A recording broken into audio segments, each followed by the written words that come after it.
ഇപ്പോൾ പ്രതി അനന്തകൃഷ്ണനെ മറൈൻ ഡ്രൈവിലെ അശോക അപ്പാർട്ട്മെന്റ്സിൽ തെളിവെടുപ്പിന് എത്തിച്ചിരിക്കുകയാണ്. നമുക്കറിയാം എൻ രാധാകൃഷ്ണൻ ഒപ്പം ലാലി വിൻസെന്റ് ഉൾപ്പെടെയുള്ളവരെല്ലാം തന്നെ ഈ അപ്പാർട്ട്മെന്റിൽ എത്തി എന്ന മൊഴി വന്നതാണ്. അത്തരത്തിലുള്ള പരാതികളിലൊക്കെ തന്നെ അന്വേഷണം നടക്കുകയുമാണ്. അതിനിടയിൽ തെളിവെടുപ്പ് തുടരുന്നു. നമുക്ക് കണ്ണൂരിലേക്ക് തന്നെയാണ് വീണ്ടും പോകേണ്ടത്. പകുതി വില തട്ടിപ്പിൽ കണ്ണൂരിൽ മാത്രം 2800 പരാതികളുണ്ട്. 800-ലധികം ആളുകളാണ് സ്കൂട്ടറിനായി പണം നൽകിയത്. ഒരു ബ്ലോക്കിൽ മാത്രം 5 കോടിയുടെ തട്ടിപ്പ് നടന്നിട്ടുണ്ട്. പരാതിയുമായി കൂടുതൽ പേർ എത്തിയതോടെ പുറത്തിറങ്ങാൻ കഴിയാത്ത അവസ്ഥയിലാണ് പ്രൊമോട്ടർമാർ. അർജുൻ കല്യാടുണ്ട് വിശദാംശങ്ങളുമായി. അർജുൻ, പലരെയും കണ്ടുകൊണ്ട് തന്നെ കൂടുതൽ ആളുകളെ ചേർത്തവരാണ് ഈ പ്രൊമോട്ടർമാരും കോർഡിനേറ്റർമാരെല്ലാം തന്നെ. അവരിപ്പോൾ പണം തിരിച്ചു നൽകേണ്ട അവസ്ഥയാണ്. പലരുടെയും വീട്ടുമുറ്റത്ത് ഈ തട്ടിപ്പിനിരയായവർ കുത്തിയിരിക്കുന്നു എന്നതുവരെയുള്ള വിവരങ്ങളാണ് നമുക്ക് ലഭിക്കുന്നത്. വലിയ വ്യാപ്തിയുണ്ട് കണ്ണൂരിലെ തട്ടിപ്പിന്.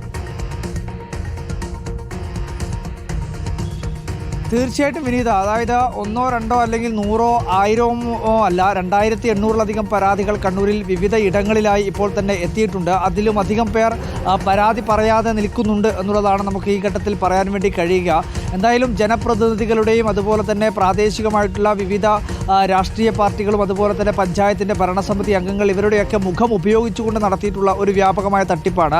അത്തരത്തിലുള്ള ജനപ്രതിനിധികളോ അല്ലെങ്കിൽ ഇത്തരത്തിലുള്ള ഏതെങ്കിലും തരത്തിലുള്ള രാഷ്ട്രീയ പാർട്ടികളോ ഇതിൻ്റെ മുന്നണിയിലേക്കോ അല്ലെങ്കിൽ അത്തരത്തിലുള്ള കാര്യങ്ങളിലേക്കോ ഒന്നും തന്നെ വന്നിട്ടില്ല. പക്ഷേ അവരുടെയൊക്കെ മുഖം ഉപയോഗിച്ചുകൊണ്ട് അവരുമായിട്ടുള്ള ചില ചിത്രങ്ങൾ, അവരുമായിട്ടുള്ള ചില ഫോട്ടോകളൊക്കെ ഉൾപ്പെടുത്തിക്കൊണ്ടാണ് കണ്ണൂരിൽ വലിയ രീതിയിലുള്ള തട്ടിപ്പ് നടത്തിയിട്ടുള്ളത്.